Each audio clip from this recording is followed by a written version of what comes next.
आता आला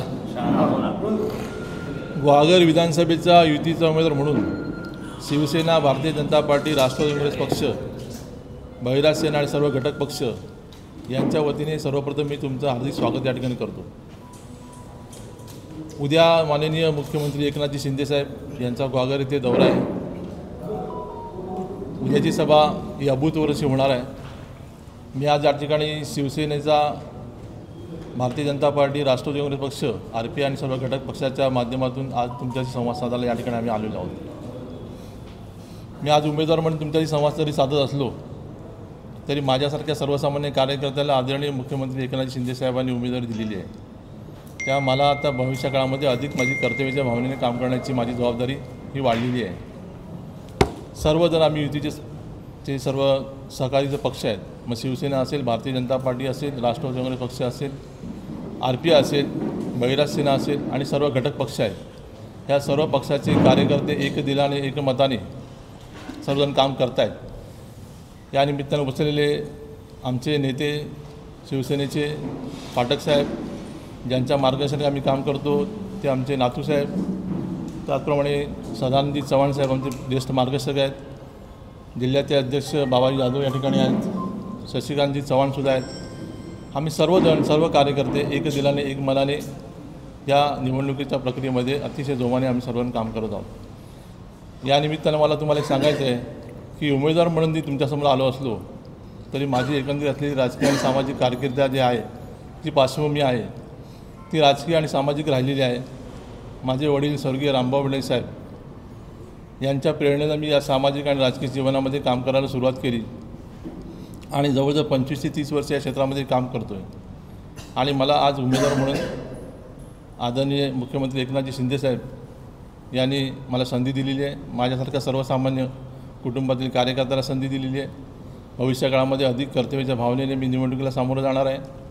विजयसुद्धा आमचा मोठा फरकाने होईल असा मला विश्वास आहे। हे करत असताना मला स्वतःला असं वाटतं की पक्षाचं, युती सरकारचं आतापर्यंत 2.5 वर्षात केलेलं कामकाज जे आहे ते आपण लोकांसमोर घेऊन जातो आहे। भविष्यकाळामध्ये युती सरकारने केलेले त्यांची जी धोरणं आहेत, पॉलिसीज आहेत, हे सुद्धा आपण लोकांसमोर घेऊन जातो आहे। युती सरकारच्या माध्यमातून आदरणीय मुख्यमंत्री एकनाथ शिंदे असतील, फडणवीस साहेब असतील, अजितदादा पवार असतील, सर्व घटक पक्षाचे नेते मंडळी असतील, रामदासजी आठवले साहेब असतील, ह्या सर्वांच्या माध्यमातून युती सरकारने केलेलं कामकाज आहे आणि सर्वसामान्य घटकांना न्याय मिळवून देण्याची युती सरकारची भूमिका आहे।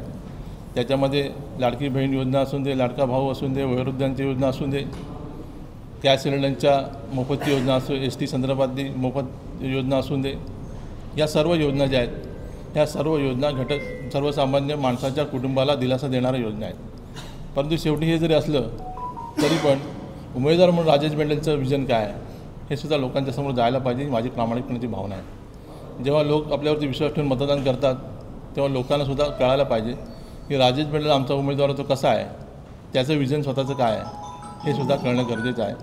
आणि म्हणून त्यासाठी मी तुमच्याशी संवाद साधण्याचा इथे प्रयत्न करतो। वडील जरी आमदार होते असले तरीसुद्धा सर्वसामान्य कुटुंबातला माणूस म्हणून माझं राहणीमान सततचं राहिलेलं आहे।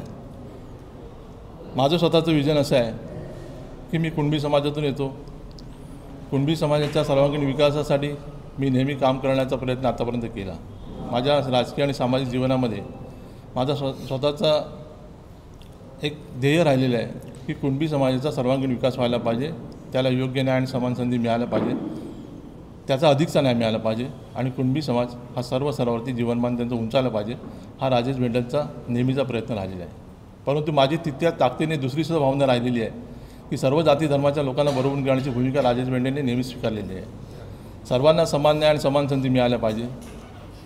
सर्व जातीचे लोक जे आहेत, सर्व धर्माचे लोक आहेत, त्यांनासुद्धा लोकशाही पद्धतीमध्ये घटनेप्रमाणे सर्वांना त्यांचा न्याय, हक्क मिळाला पाहिजे, ही राजेश बेंडेंची भूमिका ही नेहमीच राहिलेली आहे। केंद्र सरकारचे असतील, राज्य सरकारचे असतील, लोकप्रतिनिधी म्हणून DPDC असेल, स्वतःचे फंड असतील, या सर्व योजना असतील, या सर्व घटकांपर्यंत पोचायला पाहिजे, वंचित घटकांपर्यंत पोचायला पाहिजे, वंचित घटक सक्षम व्हायला पाहिजे, ही राजेश बेंडेंची नेहमीची भूमिका राहिली, ती आत्ताची नाही आहे। आणि म्हणून माझं स्वतःचं विजन एक आहे की या मतदारसंघामध्ये आज ज्या गोष्टी होणं आवश्यक आहे जनहिताच्या दृष्टिकोनातून, त्यातला मुख्य जो प्रश्न हा जो आहे की रोजंदारीचा प्रश्न जो आहे, बेरोजगारीचा प्रश्न आहे. आपल्या इकडचे बहुसंख्य लोक ही पुण्या मुंबईकडे जातात आणि मग इथे स्थानिक ठिकाणी रोजंदारी नसल्यामुळे, रोजगारीची संधी उपलब्ध नसल्यामुळे त्यामुळे कुटुंबाला आर्थिक परिस्थितीला संकटाला सामोरं जावं लागतं.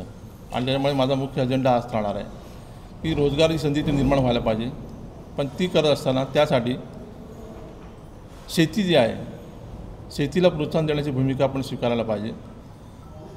तरुणांना शेतीवरती आर्थिक उत्पन्न मिळते यावर विश्वास बसत नाही आहे. कारण आर्थिक उत्पन्नाचा स्रोत आपण पारंपरिक शेती करतो, भात शेती करतो, ह्याच्यावरतीच ती पारंपरिक शेती सध्या आपण बहुसंख्य ठिकाणी पाहायला मिळते.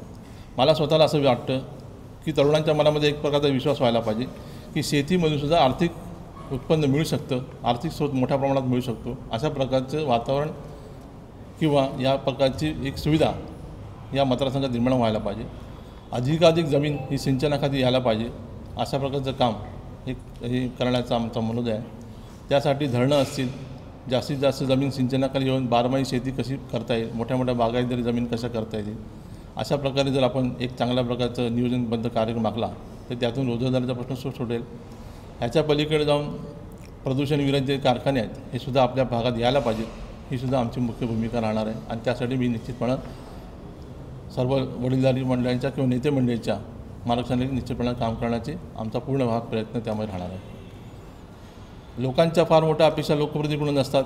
जेव्हा आपण लोकप्रतिनिधी निवडून येतो, लोकांची माफक अशी हीच असते की माझ्या गावाचा सर्वांगीण विकास व्हायला पाहिजे, गावाच्या भौतिक सुविधा नीट असायला पाहिजे, गावाचे रस्ते असतील, पाणी असतील, वीज असेल, अंगणवाडी असतील, शाळा असतील, बेरोजगारीचा प्रश्न असेल, ह्या सगळ्या भौतिक सुविधा ह्या नीटनेटक्या असायला पाहिजे. ही माफक अपेक्षा लोकांची असते, जनतेची असते. आणि म्हणून माझ्यासारखा कार्यकर्ता नेहमीच कर्तव्याच्या भूमिकेतून काम करत असताना, लोकप्रतिनिधी म्हणून काम करत असताना मला अनेक वेळा काम करण्याची संधी मिळालेली आहे. मी पंचायत समितीला सदस्य म्हणून माझी कारकिर्दी सुरुवात केली. पंचायत समितीला उपसभापती होतो, पंचायत समितीला सभापती होतो, नगराध्यक्ष म्हणून मला काम करण्याची संधी मिळालेली आहे. मला असं वाटतं की लोकप्रतिनिधी काम करत असताना त्याच्या गावातील भौतिक सुविधा नीटनेटक्या असायला पाहिजेत. ह्या त्याच्या मेहरबानी खात्यात नव्हे तर त्याच्या कर्तव्याच्या भूमिकेतून त्यांनी काम करायला पाहिजे. अशा प्रकारचं काम करण्याचा मी कार्यकर्ता आहे. आणि त्या सुविधा नीटनेटक्या असायला पाहिजेत. पण त्याही पलीकडे जाऊन लोकांचा जर सर्वांगीण विकास करायचा असेल, समाजाचा सर्वांगीण विकास करायचा असेल तर सर्व जाती धर्माच्या लोकांचे सामाजिक प्रश्नसुद्धा समजून घ्यायला पाहिजेत. त्यांचा जीवनाचा स्तर उंचावला पाहिजे. वेगवेगळ्या समाजाचे वेगवेगळ्या प्रकारच्या समस्या, अडचणी ज्या आहेत त्या समजून घेऊन समाजाच्या सर्व समाजाच्या लोकांच्या हिताचे निर्णय घ्यायला पाहिजे. एकीकडे गावातल्या भौतिक सुविधा नीट व्हायला पाहिजे, तालुक्यातल्या मतदारसंघातल्या भौतिक सुविधा नीट व्हायला पाहिजे आणि दुसरीकडे समाज व्यवस्थासुद्धा नीट व्हायला पाहिजे. अशा प्रकारचं माझा स्वतःच्या आजपर्यंतच्या कारकिर्दीमध्ये मी केलेला माझं कामकाज आहे. आणि त्याच्यावरती विश्वास ठेवून मी पुढे भविष्यातसुद्धा तशा स्वरूपाची वाटचाल ही माझी नेहमीच राहणार आहे. आणि म्हणून भविष्यकाळातसुद्धा पर्यटनाच्यावरती जोर देण्याचा सुद्धा आपल्याला विषय जास्त घ्यावा लागेल. आणि आपला जो मतदारसंघ आहे हा पूर्णपणे निसर्ग संपन्नीचं वरदान लाभलेला हा मतदारसंघ आहे. आणि त्या मतदारसंघामध्ये पर्यटनाला जर अधिक प्रकारचा वाव मिळाला तर रोजंदारीचा प्रश्नसुद्धा सुटेल, गावातल्या भौतिक सुविधासुद्धा वाढतील, मूलभूत सुविधा वाढतील. त्या मूलभूत सुविधा पर्यटकांच्या सोयीसाठी तर असणारच आहेत. पर्यटकांना निसर्ग संपन्नेचं निहाळता येईल, बघता येईल. पण त्याच्याबरोबर भौतिक सुविधा जर नीट असल्या तर पर्यटकांनासुद्धा नीटनेटक्या प्रकारे राहणीमान राहता येईल आणि पर्यटकांची संख्या ओघ हा वाढेल. पण ते होत असताना ज्यावेळी पण पर्यटनाच्या माध्यमातून भौतिक सुविधा आपण सक्षम करणार आहोत तर त्याचा फायदा स्थानिकांनासुद्धा होणार आहे. आणि स्थानिकांसुद्धा त्यांच्यासाठीसुद्धा या भौतिक सुविधा नीटनेटक्या असणार आहेत. स्वयंरोजगाराच्या संधीसुद्धा आपल्याला त्याच्यातून निर्माण होणार आहेत. आणि म्हणून पर्यटनाच्या माध्यमातून आपल्याला बहुसंख्य प्रकारे मूलभूत सुविधा कशा उपलब्ध होतील आणि पर्यटन वाढेल त्याच्याकडे अधिकचा भर देण्याचा आमचा पूर्ण प्रयत्न त्यामध्ये राहणार आहे. त्यानंतर आत्ताच्या परिस्थितीमध्ये ग्वाल्हेर मतदारसंघामधील एकंदरीत परिस्थिती बघितली ते शैक्षणिक सुविधा किंवा उच्च शिक्षणासाठी जे असलेल्या सुविधा त्या फार कमी प्रमाणात बघायला मिळतात. तर माझा भविष्यकाळामध्ये मनोदय असा आहे की आमचा जो विद्यार्थी असतो त्याला शिक्षणाच्या सुविधा नसल्यामुळे त्याला मग मुंबईत पुण्यासारख्या ठिकाणी जावं लागतं. आणि अशा वेळेला त्या सुविधा मिळण्यासाठी उच्च शिक्षणावर आधारित महाविद्यालय या ठिकाणी स्थापन व्हायला पाहिजेत. अशा स्वरूपाचा मनोदयसुद्धा माझ्यासारख्या कार्यकर्त्याचा आहे. त्या दृष्टीनेसुद्धा महत्त्वाची पावलं भविष्यकाळामध्ये उतरवण्याचा आमचा यामध्ये मनोदय आहे. त्याच्यानंतर नाही, मी मगाशी सांगितल्याप्रमाणे सर्व जाती धर्मांना तर बरोबरची भूमिका तर आपली असणारच आहे. त्यामुळे कुठल्या प्रकारची योजना असेल काही असेल तर त्या दृष्टिकोनातून आपण सर्वांना बरोबर घेऊन जाऊ, हा सुद्धा त्याच्यामधला मुख्य भाग आहे. आणि विशेष म्हणजे जेव्हा आपण रोजंदारीचा प्रश्न म्हणतो तेव्हा प्रदूषण विरहित कारखाने या ठिकाणी यायला पाहिजे असा सुद्धा मनोजा आपला आहे. आणि रोजगाराची संधी संदर्भात मी आपल्याला सांगितलं आताच, रोजगार निर्माण व्हायला पाहिजे. आणि म्हणून या मतदारसंघातील शैक्षणिक, सामाजिक, सांस्कृतिक, कला, क्रीडा, आरोग्य सर्व क्षेत्रामध्ये काम करणाऱ्या ज्या आमचे विद्यार्थी घटक असेल, आमचे तरुण वर्ग असतील, वडीलधारी मंडळी असतील, महिला भगिनी असतील, त्यांच्या सर्वांच्या कलागुणांना प्रोत्साहन देऊन तशा प्रकारे आपल्या भविष्यामध्ये काम करायचं अशा प्रकारचा मनोदय आमच्या या ठिकाणी आहे. माननीय मुख्यमंत्री एकनाथ शिंदे असतील, देवेंद्र फडणवीस साहेब असतील, अजितदादा पवार असतील, या सर्व नेते मंडळी असतील आणि स्थानिक पातळीवरती नातू साहेब असतील, फाटक साहेब असतील, जिल्ह्याचे अध्यक्ष सदानंद चव्हाण साहेब असतील, शशीबाई असतील चव्हाण, जिल्हाध्यक्ष बाबाजी जाधव असतील, ह्या सर्वांच्या मार्गदर्शनाने राजेश बेंडल भविष्यामध्ये वाटचाल करेल. आणि माझी भूमिका जी आता मी सांगितली ती आता उमेदवार म्हणून सांगितली असेल तरी माझ्या 25-30 वर्षाचा इतिहास जर तपासून बघितला तर माझी सामाजिक आणि राजकीय कारकिर्दी तशा स्वरूपाची चाललेली आहे. उमेदवार म्हणून तोंडात साखर ठेवून बोलणारा राजेश बेंडल नाही, तर राजेश बेंडलची कारकीर्द तशी राहिलेली आहे. आणि म्हणून इतक्या आत्मविश्वासाने मी या गोष्टी तुम्हाला सांगतो.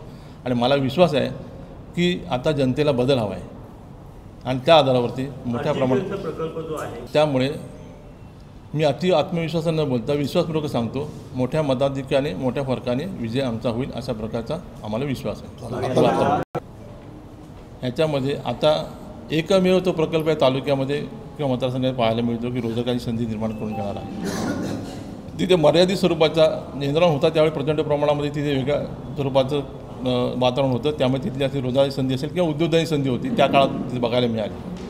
परंतु नंतरच्या काळामध्ये 2002च्या दशकाच्या नंतरचा काळ हा बघितला तर मर्यादित स्वरूपाचं कामकाज तिथे बघायला मिळतं. RG पीपलमध्ये वारंवार आमच्यासारखे कार्यकर्तेसुद्धा संपर्क साधून स्थानिकांना रोजगाराची निर्मिती कशी होईल असा प्रयत्न आपण करतो.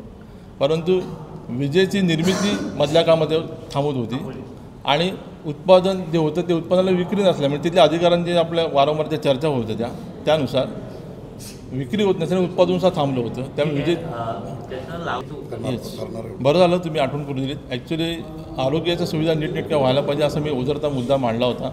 पण त्या मुद्द्याला आधारून मी असं म्हणतो की आजसुद्धा ग्वाल्हेर तालुक्यामध्ये आरोग्याच्या सुविधा नाही आहेत. एनरॉन जेव्हा होतं दाभोळ पॉवर कंपनी होती, आताचं रत्नागिरी गॅस पॉवर कंपनी, त्यावेळेला ती जी तुम्ही त्याच्या जो हॉस्पिटलचा उल्लेख केला ते अत्यंत सुसज्ज असं हॉस्पिटल होतं. पण मधल्या काळामध्ये जेव्हा एनरॉन बंद पडलं तेव्हा त्या सगळ्या त्यांच्या योजना होत्या त्या असं बंद पडल्या आणि जे हॉस्पिटल होतं ते सुद्धा बंद पडलं.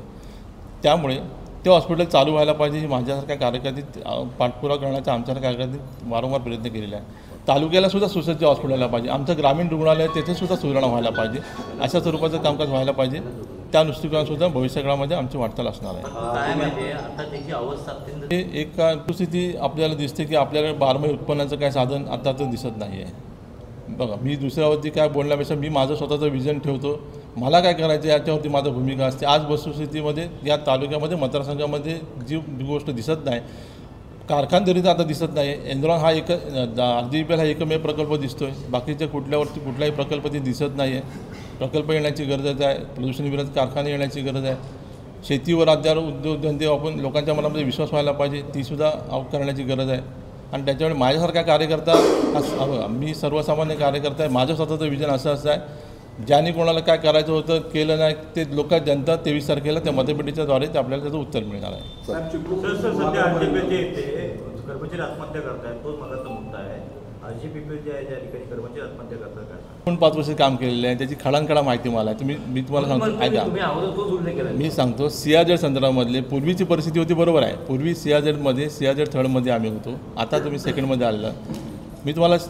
मी जे प्रयत्न केले मी माझ्या तऱ्हेने नगरपंचायतच्या माध्यमातून कलेक्टर साहेबांच्या माध्यमातून CRZच्या MCDच्या ऑफिसमध्ये जाऊन तिथे आमची MCDच्या अधिकाऱ्यांची चर्चा पण आम्ही केली आणि त्यानंतर पॉलिसी डिसिजन ठरलेलं आहे. आणि आता CRZच्यामध्ये जी 500 मीटरच्या अंतरावरतीची अट होती 200 मीटरची होती, आता ती 500 मीटरच्या अंतरावरती त्यामुळे शिथिलता आलेली आहे. त्यामुळे तो जो विषय जो आहे तो काही प्रमाणामध्ये दिलासा हा शहरी भागाला मिळालेला आहे. ते काम जे आहे ते नगराध्यक्ष म्हणणं होते, माझा कार्यकर्ता म्हणून माझी कर्तव्याची भूमिका होती मी केली. पाणी सोडलं जातं त्याच्यावर काय उपाय करावा असं तुम्हाला वाटतं? नाही, मच्छीमार बांधवांचे आपले अनेक प्रश्न आहेत. सध्याच्या परिस्थितीमध्ये मच्छीमारी उद्योगसुद्धा त्याच्यामध्ये मंदावलेला आहे. त्यांना आर्थिक ताण येतो आहे, ही वस्तुस्थिती आहे. आमचा मच्छीमार बांधव एकदा घरातून बाहेर पडल्यानंतर 6-6 महिने घरी येत नाही. समुद्रात गेल्यानंतर तर घरच्या लोकांनासुद्धा ते अगदी जिकरीवरती जातात आणि अशा वेळेला एवढं करूनसुद्धा त्यांना आर्थिक स्रोत मिळत नाही. तर त्याप्रकारे त्याच्या ज्या शासनाच्या काही योजना असतील तर माझ्या माहितीप्रमाणे मच्छीमार महामंडळाच्यासाठी सुद्धा युती सरकारच्या माध्यमातून माननीय मुख्यमंत्री असतील, उपमुख्यमंत्री असतील यांच्या सांगतो ना त्या मुद्द्याकडे येतो ना, त्याच्या मुद्द्याकडे येतो ना मी. आता त्यांनी सांगितलं पहिल्या प्रश्न उत्तर देऊ मला, नंतर मी देतो ना त्यामध्ये. हां, तर त्यासाठी तुम्ही जो पहिला प्रश्न विचारला त्यासाठी आपल्याला विशेष प्रयत्न तर करायला पाहिजे. आता तुम्ही जो दुसरा प्रश्न विचारला प्रदूषणाच्या संदर्भामध्ये, लोकप्रतिनिधी काम करत असताना प्रत्येक समाजाला योग्य न्याय मिळाला पाहिजे, माझी भूमिका पहिला मी सांगितली आहे. जर अशा प्रकारे कोण असेल तर त्यामध्ये प्रदूषण मंडळ जे आहे ती योग्य भूमिका त्यांची पार पाडतं की नाही लोकप्रतिनिधी आमचं लक्ष देण्याचं काम, आणि निश्चितपणानं राजेश बंडाल भविष्य काळामध्ये ते कामकाज नक्की करेल हा विश्वासपूर्वक मी देतो. आणि त्याप्रमाणे जर कोणाचे असेल तर त्याप्रमाणे त्यांना संबंधितावर कारवाई करण्याची कार्यकर्ता म्हणून आहे तर लोकप्रतिनिधी म्हणून पुढची वाटचाल माझी नक्कीच राहणार आहे. त्याचं उत्तर मी वारंवार दिले, पुन्हा देतो. मी असा कार्यकर्ता आहे, माझं स्वतःचं विजन घेऊन चालणारा कार्यकर्ता आहे. दुसरा काय करतो, समोर कोण आहे याच्याबद्दल मला कधी त्याची भीती पण नव्हती, कधी मला जी पर्वा नाही. माझं मी स्वतःचं विजन घेऊन लोकांसमोर चालतो आणि मला विश्वास आहे माझ्या आत्तापर्यंत जे काय मी तुम्हाला सांगितलं त्या विश्वासाच्या जीवावरती जनतेला बदल हवा आहे आणि जनता चांगल्या कामाला पाठिंबा देते आणि जनता विश्वासपूर्वक आता मोठ्या मताधिकाने आमचा विजय करेल असा विश्वास आम्हाला